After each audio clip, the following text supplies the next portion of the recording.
Alrighty, it's time for another Excel tutorial. This one's going to be on 2-1 number 27. And don't mind me, I just got to move my little video guy. Well, actually, I think I'm going to put him down here, out of the way. Alrighty, now I want to notice a couple things. First of all, I wanted to make these columns bigger, so let me do that real quick. I highlight the columns, double click and drag, and then I move my cursor to the double-sided arrow again and double click. That's just me because, well, I like my spreadsheets nice and neat. Another thing I want you to notice, let me move this a little bit, you can actually zoom in and zoom out using this bottom bar here on the bottom right. Let's say I want to see more of the players. I can make it bigger or smaller depending on what my desires are. That looks good. Great, now let's go see what we have to do. Here we are, right? There's the CD icon. I got this data from online. I didn't have to type it in myself. And it says I'm supposed to construct a frequency distribution of position, which frequency distribution is a fancy name for table. Right? I'm supposed to make a table and count how many there are of each kind. Well, I'd have to sit here and figure out all the different positions, and they're not even in order. Ugh. So what I'm going to do is I'm going to click on the column that is position right here. I'm going to go to the data ribbon right here. And right there I'm going to click on A to Z sort. Now it asks me, do you want to expand the selection or do you want to continue? So continue would just sort position and leave the players where they are, which I don't see any point in that.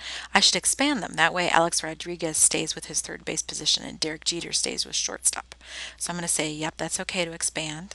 Click sort. And there, put them in order. So I can see I have 2 center fielders, 3 designated hitters, and so on. So now I'm going to go over here and make my table. Bold, Control B, position. And then while I'm at it, Control B, frequency, because that's what I'm going to be doing. Let's make them big. All right, position. Let's see, I have center field. So I'm going to go over here and click on the cell and home copy. Go over here, paste. Designated hitter. Now I'm going to do this faster. By holding down the control button, hitting C as in cat, then going over here, control V as in volume. First base, control C, first base, control V. Left field, pitcher,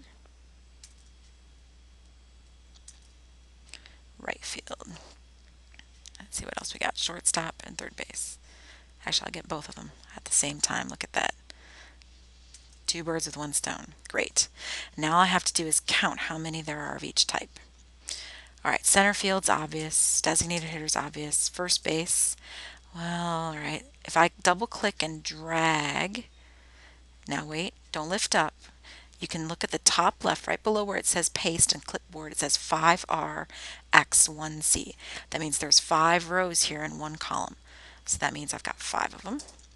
Left field's obvious. Pitcher, 1, 2, 3, 4, 5. I can count 5.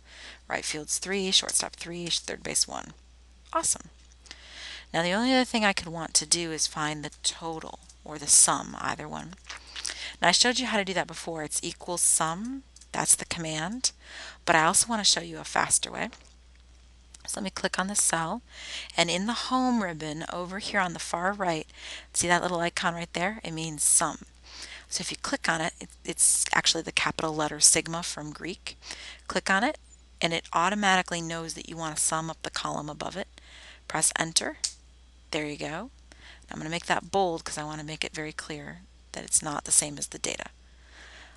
All right, we have our frequency distribution made. Better save it. Always save every time. That way, in case your computer dies, you've got it saved. All right, I'll be back for part B in the next tutorial.